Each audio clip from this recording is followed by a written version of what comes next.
fear and worry is, for a Krishna conscious person, is basically insane. And then he said, fear and worry is sin. Can you believe that? Fear is a sin. Why? What is sin? Sin the word sin in English comes from the German word sundar, which means to separate, to asunder, okay, to separate asunder. So sin actually separates us from Krishna. And fear, nothing like fear to separate us from Krishna. In fact, it is because we are separated from Krishna, because we are not remembering Krishna, that we become fearful. So many pastimes are all about conquering fear. Govardhan Giridhari says, Masuchaha, have no fear. I will protect you with my little finger. The King of Heaven, the Lord of Heaven, a demigod is coming down on you, not a demon, a demigod is coming down on you. But don't worry, gather around me in a circle, all eyes upon me. And for 7 days and 7 nights, I'm going to hold up my little pinky and cover you. And this is not just a pastime or a festival that we celebrate. This is something we have to inculcate.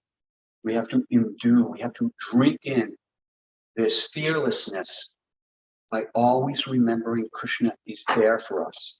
If we can do it on a simple level, we can always remind ourselves, take a deep breath and say, am I sitting here making sure my heart beats? No, it's done by itself.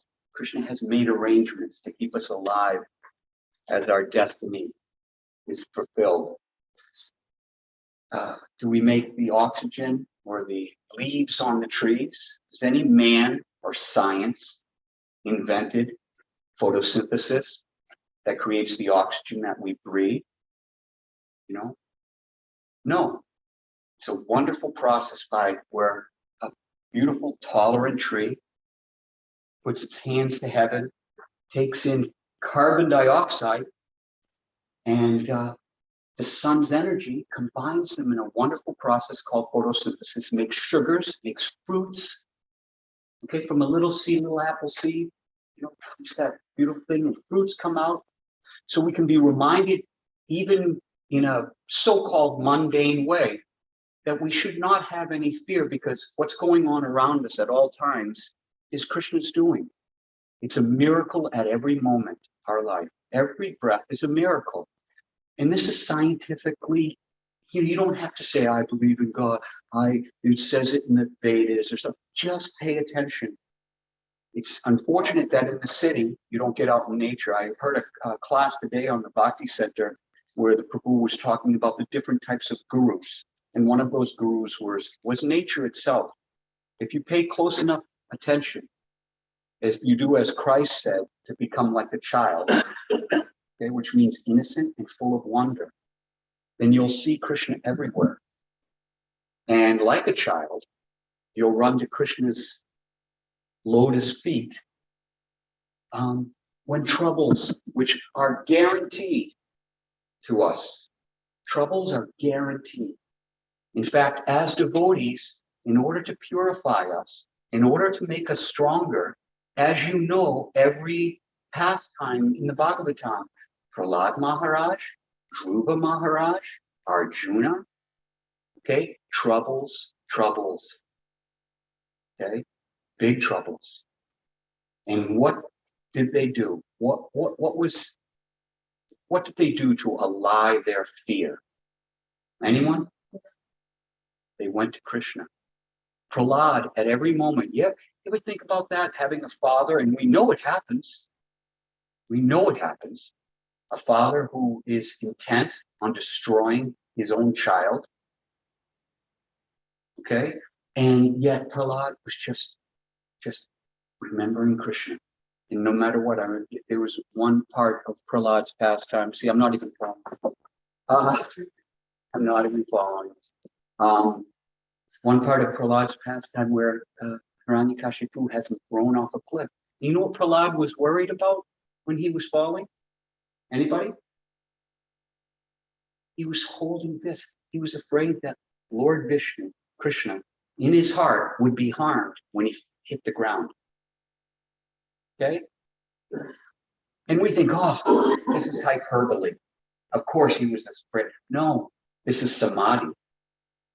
Okay? He was ensconced in that wonder and love for Krishna, that no matter what happens, Krishna has my back. Krishna has that safety net.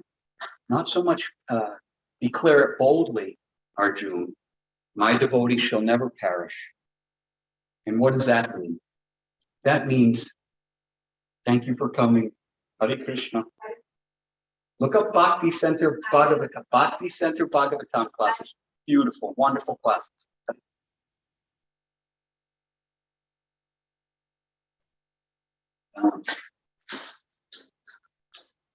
What was I talking about? Prahlad Maharaj.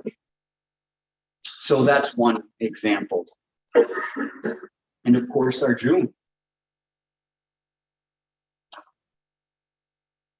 He wasn't fearful so much about being a warrior. That was his duty, and that would be what Hare Krishna. Aren't they beautiful today? He wasn't worried about being a warrior. He was worried about having to fight his relatives. Could you imagine that? Having to go against your relatives in a civil war? Okay.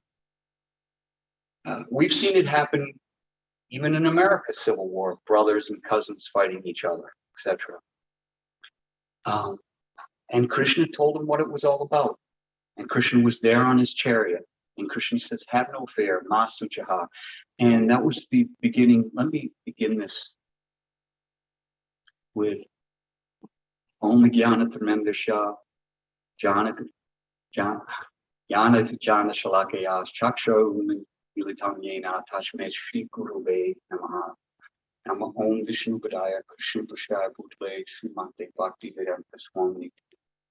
Namaste Saraswati Devi Gauravani Pacharne Dev Shesha Shunyavadi Paschate Shatane Shri Krishna Chaitanya Prabhu Nityananda Shri Advaita Shri Gadadha Shri Vas Gaura Shri Bhakta Shri Vrinda. The devotees gathered together, which I don't get to see much. I'm way out west. For the past 2 years, it's been Zoom. There used to be I don't know if anybody goes back this far. There used to be a program on TV called Zoom.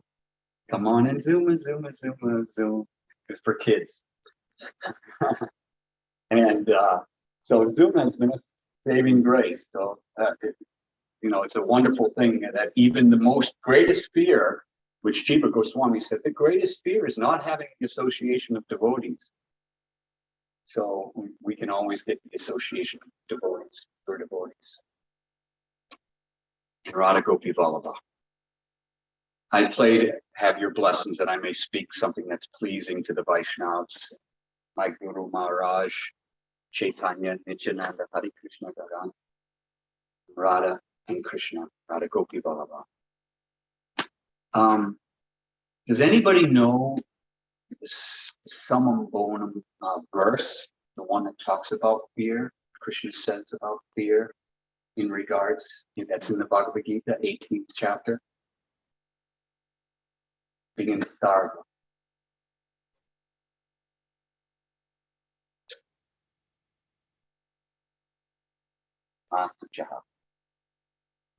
So abandon all varieties of religion and just surrender unto me. I shall deliver you from all sinful reactions.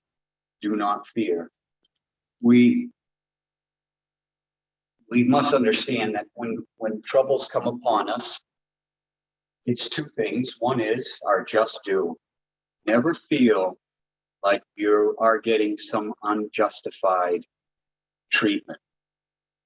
Okay? Never feel that. Even when your spouse is in your face. Okay? Even when your kids don't obey you. Okay? even when your boss leans on you. Never think at those times that you should fear that something untoward, something unjustified, something unfair is happening to you. Always remember that Krishna is Vishvatma. He's in the heart of everyone, even someone who is treating you badly.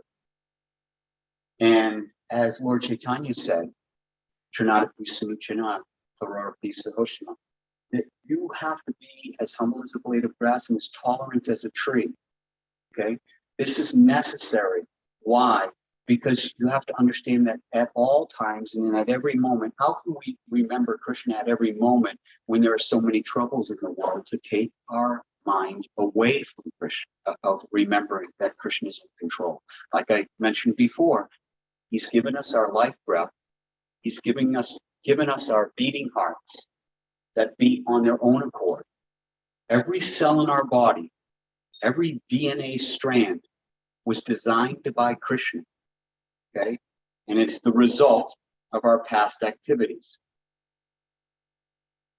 So if we are under the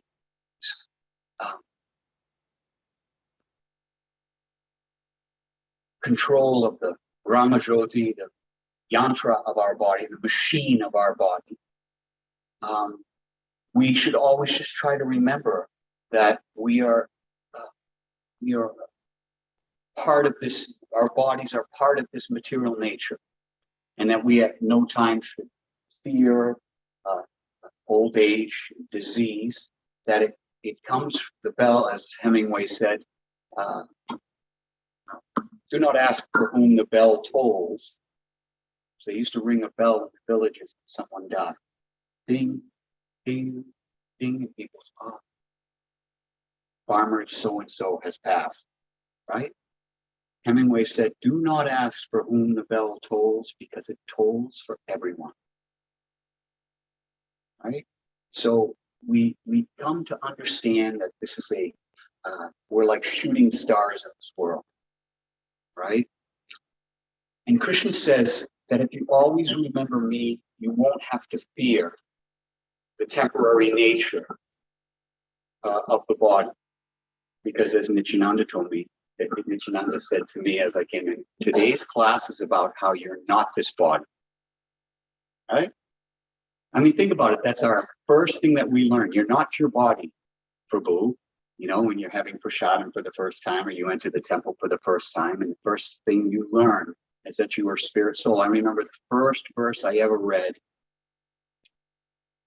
was, never was there a time that I'm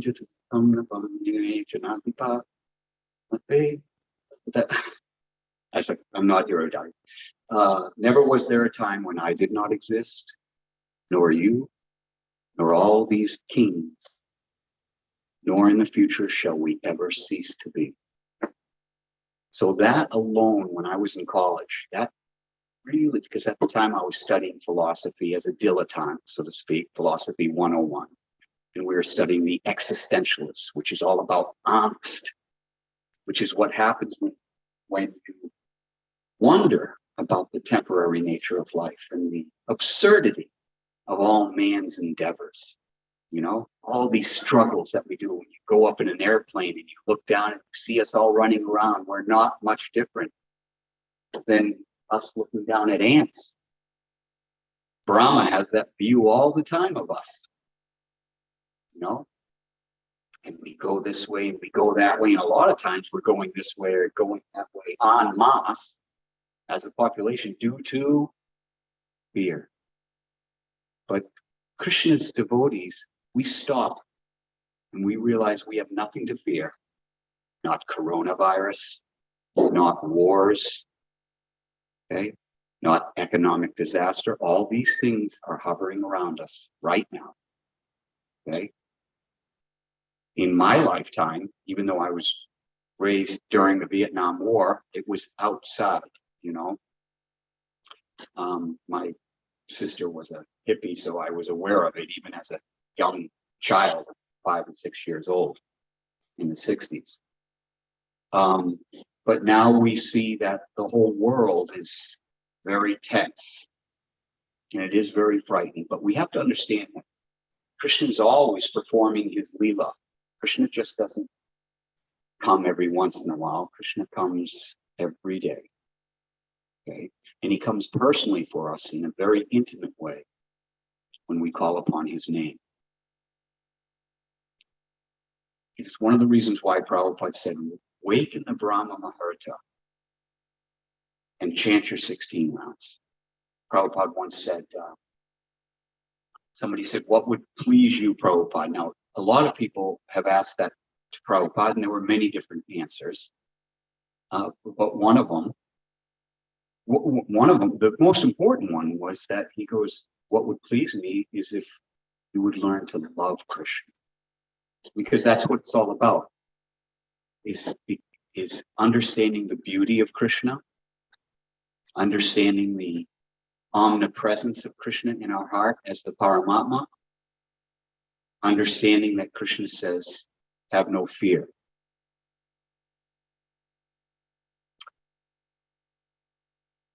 Understanding that Krishna is the reservoir of all strength, the reservoir of all knowledge, and the reservoir of all beauty, attraction. And with that, there should be no reason, because we know that if all of us had a chance to hang out personally, intimately, with the most beautiful person in the world, who's the most friendly person in the world, who is the most endearing person, charming person in the world,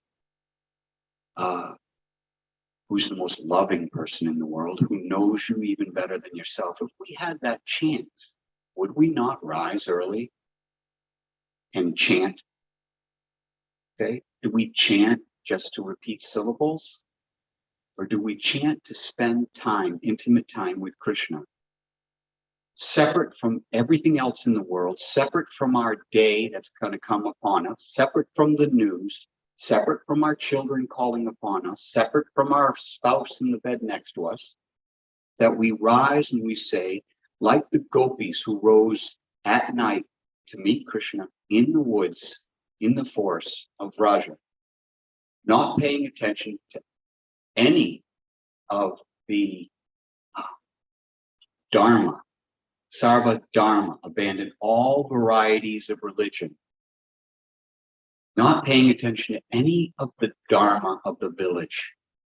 Okay, they knew that if it was found out that they ran as married young ladies, that they would be ostracized, that it would be over for them. Okay, but that was there. They would never be able to return to their husbands. But as soon as that flute sounded, they went. Okay? They surrendered unto Krishna. They didn't care about anything, any religion, any morals, anything. Because Krishna called. And Krishna calls us. And Krishna calls us in good times, and he calls us in hard times. And if I was talking to a good friend of mine from New York, Adi Purusha. Okay, and he has a food relief program. He's very 70-something years old. And he just goes and goes. It's like the Energizer Bunny. He just serves and serves and serves. No stopping him. I used to do Sankirtan in the 80s in New Vrindavan. He used to be back then. And he's never stopped. You know, I got married. I kind of went away for a while, tried to do my own independent thing. But he, some devotees just stuck it out, just constantly serving. And I said to him, some stuff is going down in my life, big time. I'm 60 years old. Krishna's kind of winding up my material life, and not at my desire. I didn't. COVID happened. My business partner passed away. Can't pay everything just going away. And I spent 30 years working 18 hours a day to build up this, to work very, very hard, thinking I was the doer. Okay. That was my independent streak. You know, I spent 30 hard years doing that. And it's now all just coming to a close, everything just being taken away. And even though I know the philosophy, so to speak, I understand it, to realize it is quite another thing. You could know a lot of shlokas, okay? But until Krishna makes you walk the walk, you don't know what it is. And it twists you inside. I remember a couple years ago when this started happening, when I realized everything was, Krishna was winding things up for me, that I had no choice but to simplify to nothing. Everything that I had become attached to, that I would say, I'm not attached, it's all an illusion, it's just Leela. Oh, I know that this, when it's time, I will wrap things up and I will surrender and I'll, you know, Vana Pras and blah, blah, blah. But Krishna says, I'm not waiting. You know, I can't blame it on anything else except that Krishna says enough already. Enough of this illusion. It's time to stop playing games and come play with me, perhaps. You know? And the anxiety was incredible. I didn't know what to do about it. I would be chanting in the woods. I live in the country, and every day I would take the dogs out for a 2-hour walk, 1 hour out, 1 hour back, different sets of paths and stuff, and I would just chant. And the chanting really wasn't. I always remember the thing that they always say that chanting with material desires. When you have material desires, when you're chanting and you go into class, you're doing that, but you still have material desires. It's like rowing a boat with the anchor down, going nowhere. If you still desire profit, even the subtle things, profit, adoration, distinction, and fame, Maya is always testing. She's always got that flame under you to get the dross out of that candle flame so that you can offer yourself purely to Krishna, because Krishna doesn't take anything but pure love. So if you love this world, if there's something in this world that you're hanging on to, okay, there's going to be some pain when Krishna comes to take it away. And I remember the pain being so severe, it was physical. And I was hanging out with P.R.E. Mohan and Naranjana Maharaj. We were all sitting I was lucky enough to actually sit on the same level with them at a kitchen table. We were having breakfast together and we were laughing about the old days of the 80s and Sankirtan and all the crazy stuff that it was the Wild West back then, especially at New Vrindavan, as some of you might be familiar with. There were even guns. It was crazy. I just, you know, I looked in the philosophy. I said, yeah, I knew this, I knew that. And I knew what was going on. Hari, one who takes, one who steals. You know, he's going to come and he's going to get you. You know, I didn't like Krishna for that, especially after putting so much time and energy behind building up my wealth and security and shelter, right? I didn't want to. There was a time when I was afraid to chant because I thought the more I chanted, the closer Krishna was going to come, and the closer Krishna was going to come, the more he was going to take from me. Right? Guess what? It's true. The more sincere you are,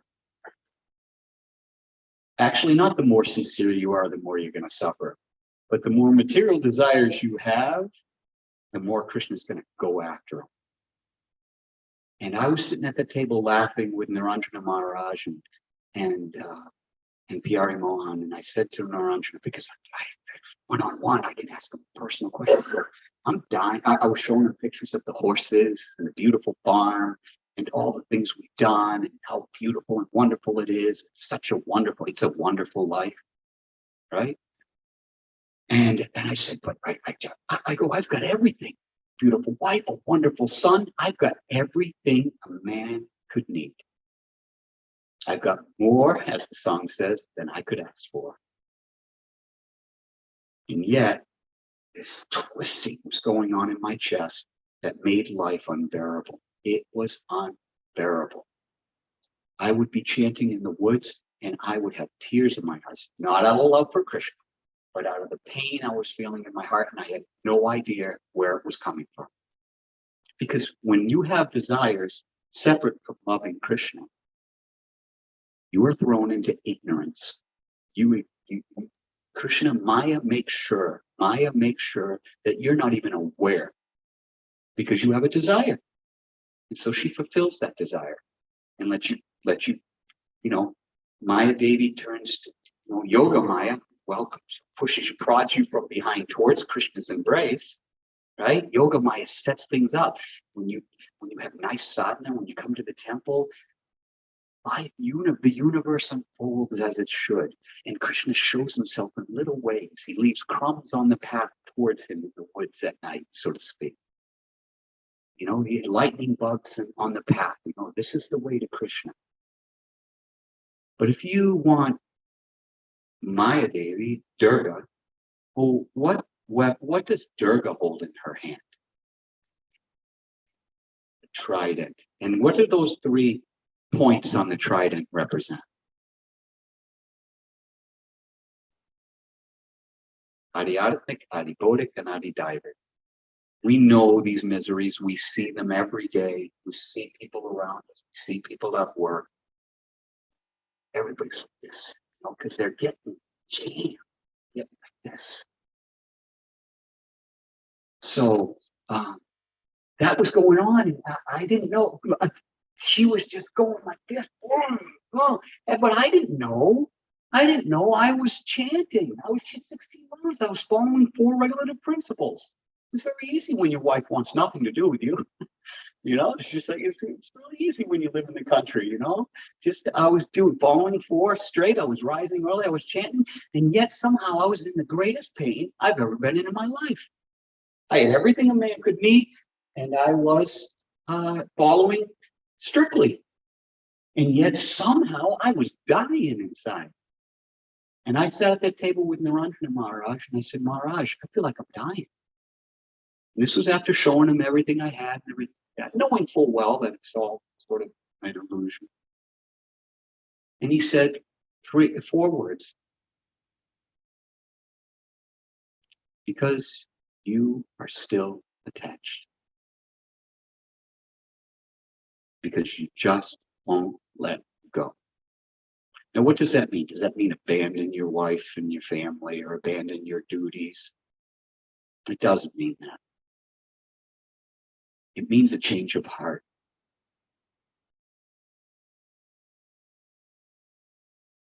It means a change of consciousness.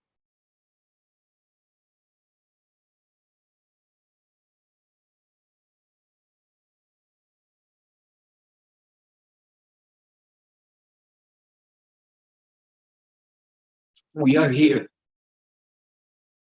because we wanted to be here. We suffer because we wanted to be the center of attention, because we wanted what Krishna wants. That's what the whole world is about. That we wanted to be the star of the show. You ever notice how there's a movie going on in our mind, and that we're like, I'm going to do this, and I'm going to do that. I wonder what this person thinks of me. How is my day going to turn out? This person said this to me, and this is unfolding this way, and I'm afraid of this, and I like this. It's all about ahankara. Me, as Krishna says, just surrender unto me. We're saying this world and this play that I'm in is all about me, and I did this, and I built this, and I have responsibilities, and I can do that. And so without even knowing it, you are usurping Krishna's role, even in your own heart. It doesn't come about pleasing Krishna every day. It becomes about pleasing yourself. That's what kind of Prabhupada said. A devotee asked him, Prabhupada, and this was in the beginning days, why? And from the audience, he said, well, if it was so wonderful in Goloka Vrindavan, Krishna's so beautiful, and there's desire trees, and everything's so wonderful, how is it that Krishna allowed, and Krishna is all powerful and all intelligent and everything, how is it that Krishna allowed us to come down here? You know? And he says, we forced his hand. We forced Krishna's hand. We said, let us go try it out. This is Prabhupada's words, because you wanted to. That's desire. That's all we have. Desire comes from our heart.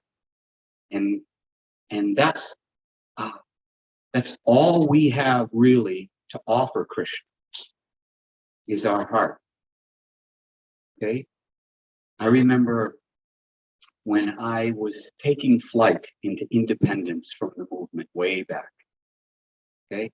I was going to get married and I was going to do my own thing. And I remember on the plane trip looking down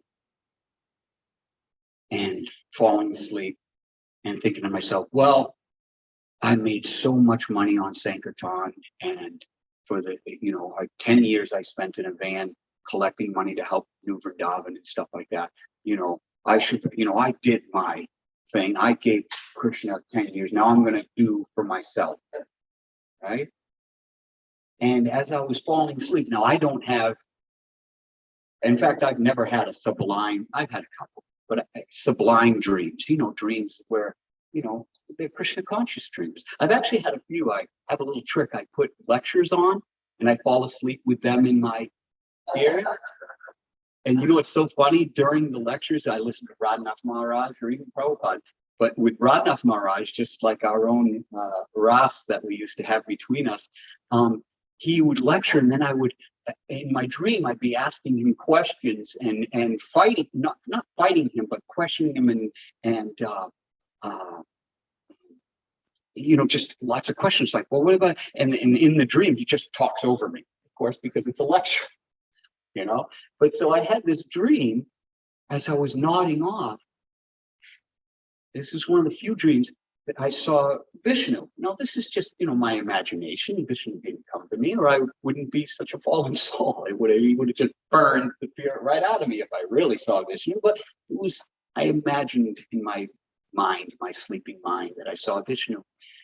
And the thought was in my head, I did enough.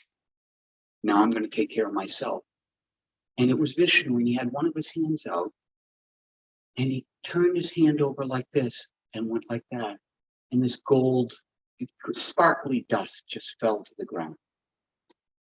And it was imparted to my heart and my mind, because I woke immediately up because we had some turbulence, that Vishnu was like saying, this means nothing to me. It's just sparkling dust. All the austerities you performed, all the money you raised, all the glory that you think you had. That's why I got the name Bhima. I'm not a big guy at all. I don't eat a lot at all. I'm trying to starve myself out of this world, quite frankly. Oh,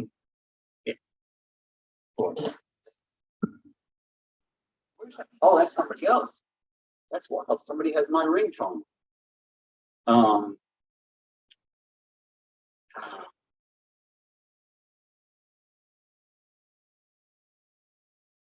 Thank you. But sometimes I feel these things, I feel, and I go back there and it kind of throws me for a loop, because it's feeling them again, not only talking about them, but feeling them again.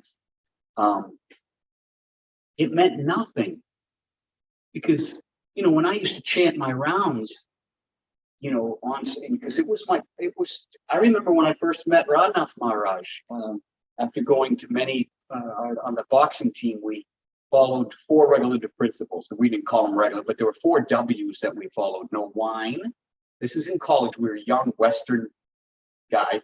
But when you fought, we had a boxing coach, Dr. Mongji. He came from Burma. He was serious stuff.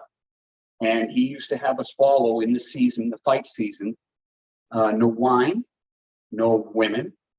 Okay, she had to be, you know, fine and drank the Shakti. We didn't know what Shakti was, but you know, if you mess, it's gonna make you weak. No wine, no women, no weed. Everybody was doing that, and no wasting time. Show up, train, go to bed early, wake up early, run your miles, etc. So I remember going to the cooking classes, and we wanted to become professional fighters. Local club fighters, nothing big. Just 4, 5, 6 round fights and stuff.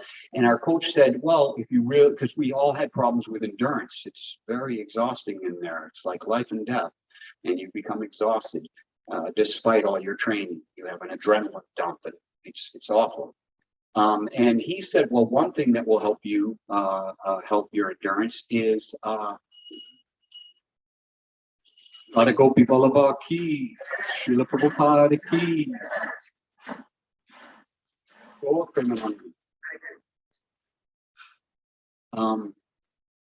He said, vegetarian. And we said, well, how do you do vegetarian? He goes, well, there's the Hare Krishnas are giving vegetarian cooking class. So I met Radhanath Swami. But what we did is we experienced the fact that, following regulative principles of a type gave you strength. We all became such, you could feel that following these this sort of, this discipline makes you stronger, makes you focused when you're in the, everything comes together. So when I met Radhanath Maharaj, I knew that he was somewhat of a mystical character.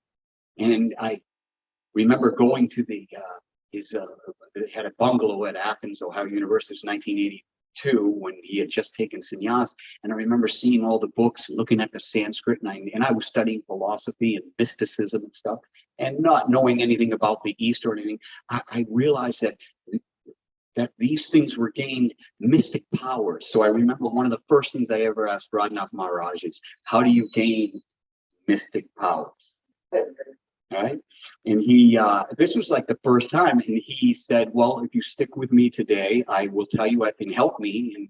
And with doing 2 cooking classes, he went to 2 different colleges to give cooking classes, and he bring people, he would stop at people's, he had a van that was made for him by the devotees at New Vrindavan, and it had books along that, it had a little library in it, and shelving, and on the ceiling, it was like the 15th chapel of Krishna consciousness. There was all these pictures of Krishna, and a big picture of Krishna Damodar, the butter thief.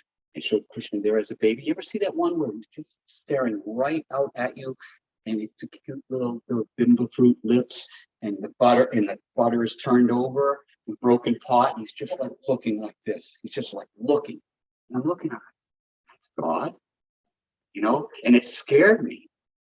So it scared me that this baby was looking right at me, and that this is God, and I was frightened. And I said, who is this? And he goes, that's Lord Hari, And I said, what does Hari mean? It's one who takes. And he goes, and you better be very careful, because he will take something from you, right? So anyways, he had me help him all day long. And as the time was going on, he would say, I would say, well, what can you teach? Is it in the books? This mystic power, learning these mystic powers and stuff like that. And he goes, I'll tell you at the end of the night, And we went and we did a cooking class, and I was washing the pots, and then we drove around dropping people off from the cooking class. And we finally made it back to the cottage that he had a preaching center at, and it was like midnight, and he had put on 2 cooking classes where he had cooked everything for 25 people here and 30 people over here, all by himself. Wouldn't let me touch the food. Don't blame him, right? And he just went, he just did. And I was like, this guy's got something. There's something going on with this guy. And he was the same Maharaj that he is now. If you've ever heard or seen or been with Radhanath Maharaj, something special. And at the end of the night, it was just him and I. And I said, Maharaj, teach me the secret of gaining mystic power, right? And he says, we're not so interested in mystic power. And this was after helping him all day long. And so that was the first time I got cheated. But he'd engaged me in a full day of service. So I have no idea why I went down that realm there. But I just thought I'd share a story.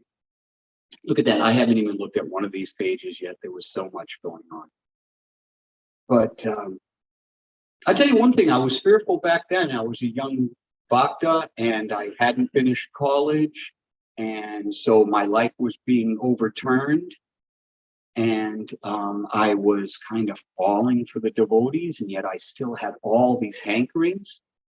And I remember a devotee, Krishna who was also a Prabhupada disciple. I remember telling him I had that anxiety even as a college student. I was in my senior year, but I couldn't finish.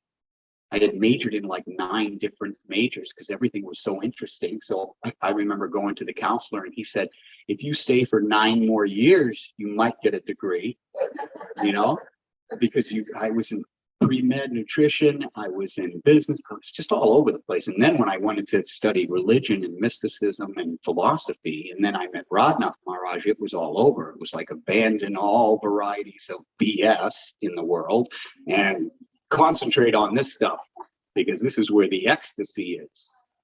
Yeah, this is where it's at. But I was a young man, you know, I hadn't gone through any suffering. I was enjoying myself. And, you know, young Western, you know, you were doing everything wrong, you know, according to materialism, you were doing everything right. I can't see, is it 20 of? Okay. So I had that anxiety back then. And Krishna told me, I said to him, I go, I can't get rid of this awful feeling in me. And now he wasn't going to tell me what Naranjana told me at 60 years of age, which is, it's because you're still attached. I'm like, I'm chanting 16 rounds. I remember chanting 16 rounds and pulling the Maha Mantra around me during the winter like it was a coat. Okay? Because the coldness was in me. It was hurting so bad. My material life becoming unraveled, just being taken away, just like Radhanath told when I was in that van, Lord Hari is going to take away from you. Okay. And when I talked to Krishna and I had that little bit of anxiety that I was abandoning everything that I thought was what the world was all about. Wine, women, and weed, and wasting time. That's what life is all about. Doing all that stuff. Having a good old time, eat, drink, and be merry. I was giving it all up. And I was in extreme anxiety because I couldn't deny the truth of what I was reading. Never was there a time when I did not exist, nor you, nor all these kings. That blew me away. And then I started reading the Sanskrit and seeing that it was a meter. I was studying poetry. Sanskrit was perfect poetry. And everything that they were saying was overriding everything that I had read from the existentialists, everything that I had, and dovetailed everything that I had read from Western theosophy, which would be Plato and Socrates, you know, etc., the real wise men of Western world. And it was going hand in hand with, I was raised a Catholic, so it was going hand in hand with Christ's teachings. Does anybody know Christ's most perfect teaching when he said of all the commandments, this is most important? Yeah. No, go ahead. More important than that. Love the Lord thy God with all thy heart, with all thy mind, with all thy strength, and love your neighbor as yourself. See him everywhere. How can you love your neighbor as yourself when your neighbor is like cutting down your tree or kicking your dog out of their house or something? How can you? Because Krishna's there. Because they are also Krishna's children. Okay? And so everything that I was reading in the Bhagavad Gita was just, it was blowing me. I was like, I can't, I gotta be a man here. I gotta own up here. I got to own up. This is the truth. If I turn away, I'm turning away from the truth. Okay. There was no doubt in my mind that this was the truth. When I left the movement for a while, I put the Gita away and I never opened it again because I was afraid of reading the truth. Okay. I couldn't own up. So he said to me when I was saying, I have all this anxiety, it's killing me inside as a young man. He says, how many rounds a day are you chanting? I go 8. And he goes, try 16 rounds. He goes, there's magic in 16 rounds. And for the first, and then I started because that pain was killing me, even as a kid, because I was giving a good life away. And then shave my head. I got it back. But back then it was shave your head. I need that hair. I need things that supplement. So I was gonna have to shave my head, and then I was gonna get skinny like the Goswamis. Back then it was all about this, and I was looking at the pictures on the walls of the Goswamis, and then sometimes devotees. Back then in the 80s, everybody was starving to death. Everybody thought that just eating a little rice, because everybody was just artificially imitating. And if you've ever seen pictures of the devotees back then, there were no healthy looking. There was a few, Brahmananda, he was a football player.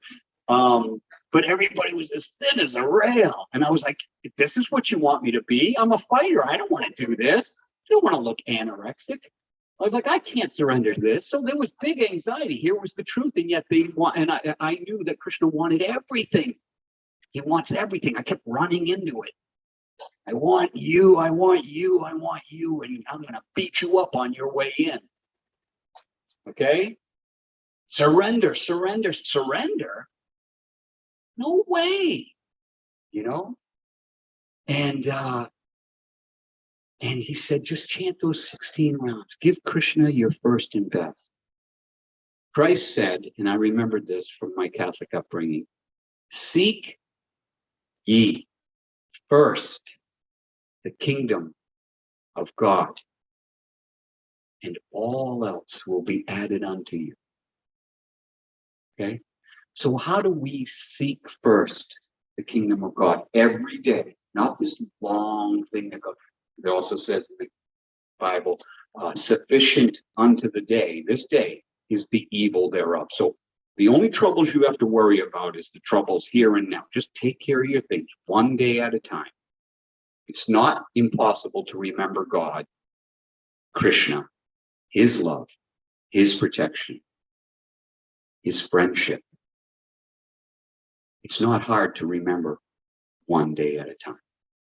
If you think, how can I remember down the line when I get off? No, just one day at a time. But what does seek ye first the kingdom of God? How can we employ that? And how does that dissipate our fear? First thing, it is not due to any love of Krishna that I rise early in the morning. And as soon as I open my eyes, I'm not bragging.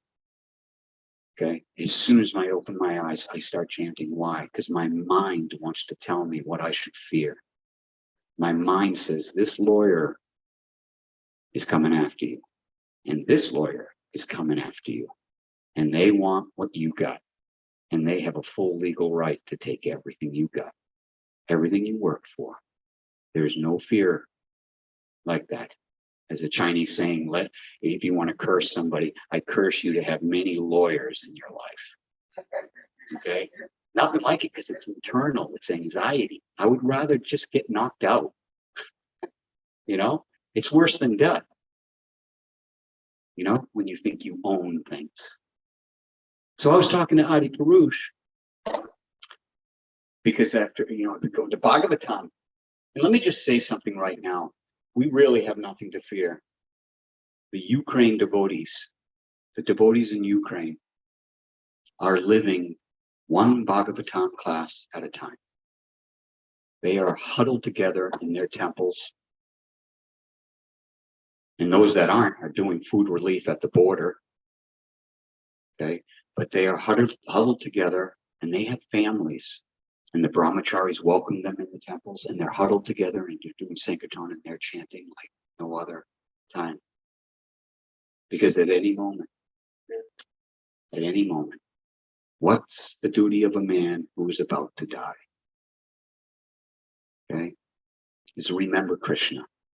And Lord Chaitanya, whose appearance day, whose gracious gift has given us, he's bust open the storehouse of love of God. Thou shalt love the Lord thy God. How do you love the Lord thy God? Krishna gives us, just like the gopis, a chance in the middle of the night, before the sun rises, to go to him and call out his name, whether it's out of fear and anxiety. Krishna, save me. No, you don't have to give me anything. Just get me through to the other side. I don't care if you take everything, but just get rid of this pain, this fear. You know, that because I can't let go. Just rip. You need a Band-Aid, you know, you gotta kind of, you can't just go, right? You gotta go, I'm like, Krishna, rip it, you know? Because I know you got my back. You've always had my back. You came and got me when it was time to get me and bring me back to the devotees, the association of the devotees. You grabbed me when I was young, and you taught me everything I needed to know for the rest of my life. You forgave me for turning my head once again, turning my attention from you. You forgave me. You forgive me every day when I ignore you or don't remember you. So this is the way to dissipate all fear. Go to Krishna. This is the mystic power. This is a mystic power. If you chant 16 rounds, just that. He doesn't want you to starve. He doesn't want you to be miserable. He doesn't want you to give things away. He doesn't want you to renounce. You have nothing to renounce. Okay? You have nothing that Krishna wants. It's dust. Okay? You have nothing to be proud of. Okay? You used to be laying on your back, pooping your pants. Okay? At any moment, right? You have nothing to be proud of. You don't make your heart beat. You don't make the air in the sky. You don't make the sun rise. You can't even control your own mind. Okay? But Krishna can.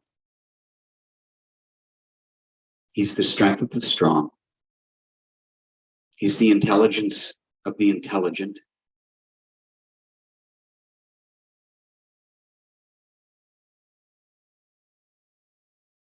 He's the reservoir of everything that's attractive. Everything that we're striving for can be found in Krishna and can be found in his name.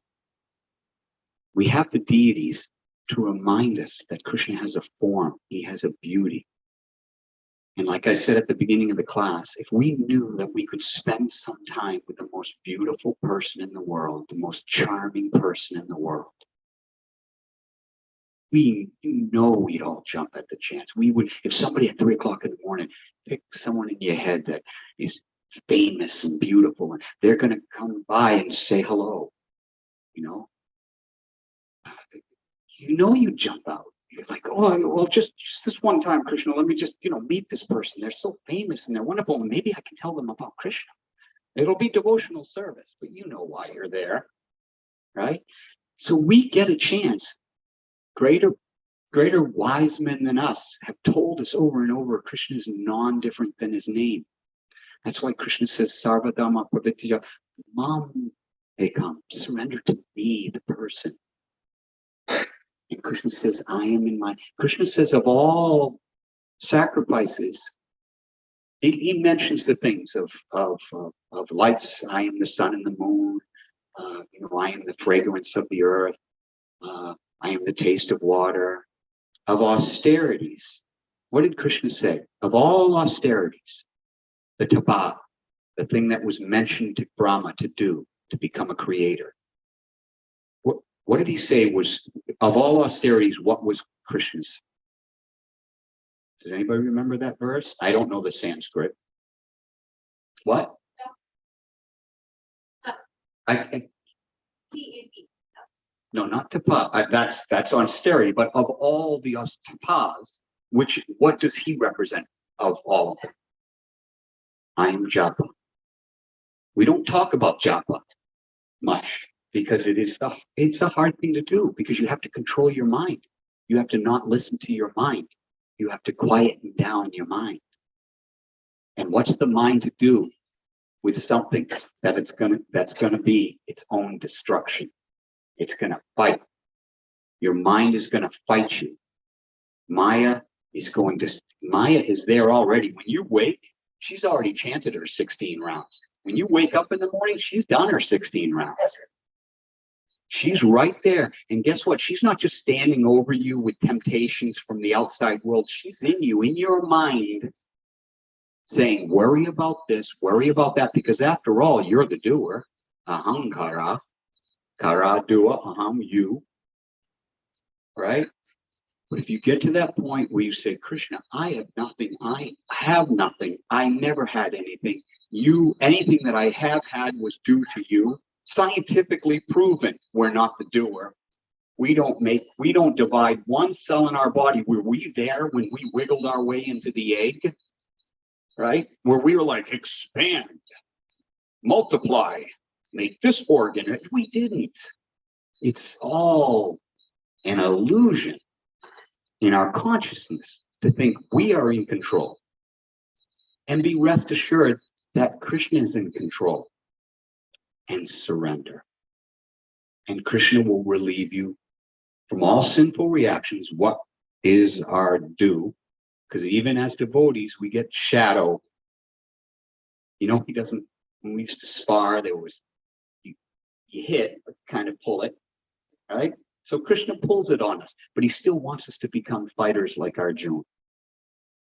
He wants us to jeep joggle, wake up, and he wants us to fight the good fight and not to fear. Why? Because he's got you.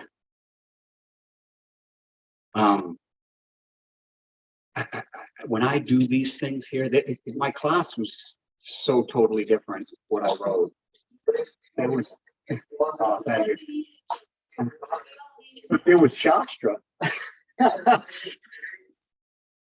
Anyways, I still keep doing this, and I still never read it. There was so much from what Prabhupada said. You know, Prabhupada during wartime, I'll just end this. Prabhupada during wartime, let's see if I can find it real quick, okay? Remember, Prabhupada's name was Abhaya Charan, fearless. Prabhupada had nothing. He had nothing. He was an old man, 3 heart attacks, seasickness. And if you've ever suffered severe seasickness, oh my God, you just want to die, okay? And he came over, and he wasn't even really welcomed. But he was not welcomed by anybody. He was alone. And he just surrendered everything to Krishna. Make me dance, make me dance, make me dance. And just to finish that point about when I was talking to Adi Purush, I said, what do I do about, I woke up the other day and I know what the feeling is. It's a chemical feeling. I got flushed huge with cortisol. Is it cortisol? What's that? The stress hormone, right? Because I remember in fighting, before you get in the ring, you know, you lose half your strength because you know, as you're climbing up, you know, it's like, I'm on the spaghetti, I'm nothing. Where's everything? Because of fear. The only thing we have to fear is fear itself. It's an illusion. And as I said at the beginning of the class, it's a sin. So don't fear. Don't test the Lord thy God. Do what's necessary. Krishna gives you the wisdom to do what's necessary. But don't go around fearing, okay? We don't die. Never was there a time we did not exist, so don't fear that. Krishna's not going to take you untimely, especially as a devotee. Krishna's got you in his hand. And if he does take you untimely, that's Krishna's decision, okay? As long as you don't test him by saying, I don't need to do this and I don't need to do that. But anyways, Prabhupada, I'm just going to try to remember because I'll have to flip through all the pages and we literally have 1 minute. Prabhupada during wartime, they were not allowing any paper, any use of paper. The Indian government was putting a ban on all unnecessary use of paper, and Prabhupada wrote the general consul and begged for 1 page a week so he could publish for the good of mankind in his first, this is 1940 something, right during the war, his first Back to Godhead publications. And they granted him, and he started off 1 piece of paper at a time. So Krishna can do that, bring Prabhupada from 1 piece of paper at a time to the books, and we all know if we read them, that will be the law books of the future for at least the golden age, right? So the things that we can do: rise early, meet Krishna intimately in the dead of night, chant his name as if he's there. 16 rounds, try it. Don't divide it up. Don't do it in the afternoon or the evening. Give them 2.5 hours, and you will never have to fear that knot forming in your chest again, because Krishna will reveal himself from within. Hare Krishna. Thank you very much. Hare Krishna.